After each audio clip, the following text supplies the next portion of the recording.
Joy Hind dear aspirants, welcome to the root of success.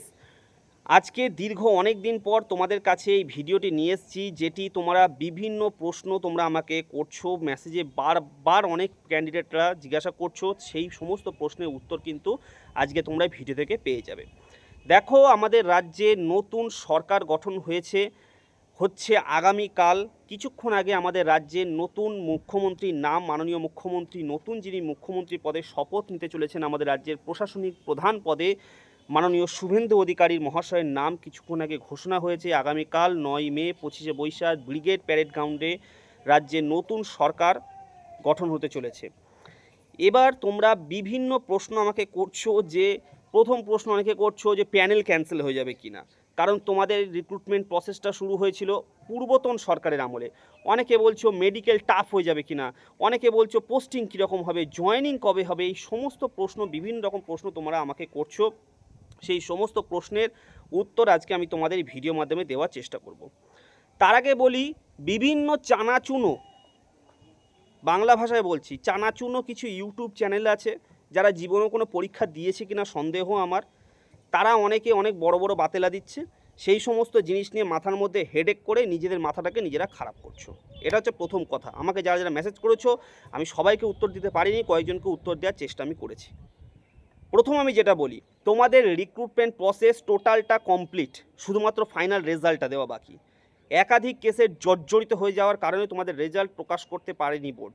Height case, অনেকে 7 পাক 8 পাক দৌড়ানোর কেস, এই সমস্ত কেস, তারপরে নাম্বার শো করা কেস, নাম্বার কেন দেখায়নি, এই সমস্ত বিভিন্ন কেসে জর্জরিত হয়ে থাকার কারণে কিন্তু বিফোর ইলেকশন তোমাদের রেজাল্ট পাবলিশ করতে পারেনি আমাদের পিআরবি বোর্ড।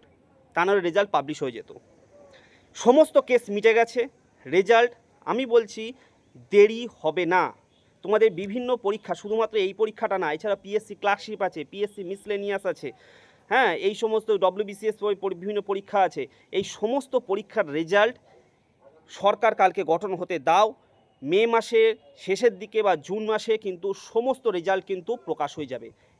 একটা জিনিস কিন্তু হতে পারে, যেটা এই যে নতুন যে সরকার আসছে, তাদের সেই দলের যে বিভিন্ন রাজ্যে সরকার আছে বা সেন্ট্রালে সরকার আছে, তারা রোজগার মেলার মাধ্যমে জয়েনিং লেটারটা দেয়।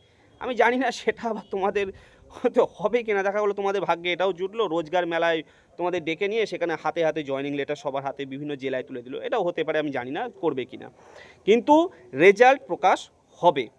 এবার আসি মেডিকেলের বিষয়টা। মেডিকেল কি টাফ হয়ে যাবে সেন্ট্রাল গভর্নমেন্টের মতো?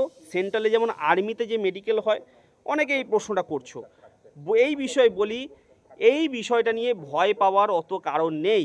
কারণ সেন্ট্রাল গভর্নমেন্টের কিন্তু যে মানে যেটা তোমার এসএসসি জিডি 8 বাহিনী যে রেজাল্টটা, ওদের যে রিক্রুটমেন্ট প্রসেসটা, ওদের কিন্তু মেরিট লিস্ট বেরোয় না। ওদের মেরিট লিস্টটা বেরোয় আফটার মেডিকেল, কিন্তু ডব্লিউবিপির মেরিট লিস্টটা বেরোয় কিন্তু বিফোর মেডিকেল। মেডিকেলে খুব খুব খুব মানে হয়তো খুব কম, মানে আমি দেখা যায় না এরকম যে মেডিকেল আনফিট হয়ে যাবে। এটা কিন্তু বললাম, চাপ নেওয়ার কারণ নেই এই বিষয়টা নিয়েও। নেক্সট আসি পোস্টিং। দেখো, এখন বলা যাচ্ছে না পোস্টিংটা, আমরাও বুঝতে পারছি না। কারণ এই যে আমাদের পুলিশ বিভাগ, এই যে নতুন যে সরকার আমাদের রাজ্যে গঠন হলো, তারা এখন কিভাবে আমাদের রাজ্যর এই পুলিশ বিভাগটাকে তারা পরিচালনা করবে, বা নতুন কোনো বদল আনবে কিনা পুলিশ বিভাগে। কারণ তারা বলেছে যে মহিলাদের চাকরিতে সংরক্ষণ দেবে, বা মহিলাদের নিয়ে একটা দুর্গা বাহিনী বলে একটা নতুন একটা স্কোয়াড তৈরি করবে, যেটা উইনার্স টিম ছিল, বা আরও জানি না।